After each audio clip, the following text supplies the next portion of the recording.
Rais wa Marekani Donald Trump amemchimba mkwara meya mpya mteule wa New York, Zohran Mamdani, kwamba anapaswa kuwa na heshima kwa Washington kwa sababu asipofanya hivyo hana nafasi ya kufanikiwa. Akirejea hotuba ya Mamdani ya kukubali ushindi kama meya wa jiji la New York, amesema kuwa imejaa hasira dhidi yake na ni hatari sana. Baada ya kushinda uchaguzi wa Jumanne, Mamdani alinukuliwa akirusha kijembe kwa Trump akisema, "Hivyo nisikie Rais Trump, ninaposema hivi, ili umfikie yoyote kati yetu ni lazima upitie kwa wote kati yetu." Akihojiwa na mwandishi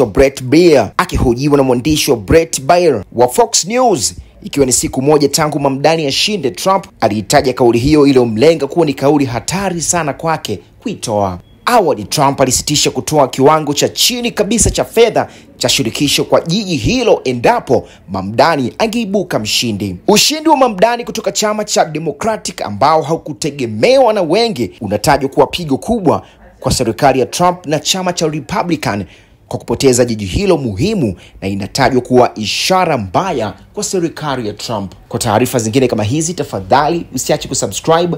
Hii ni sauti ya Rami Ramsey kutoka Ngasa TV.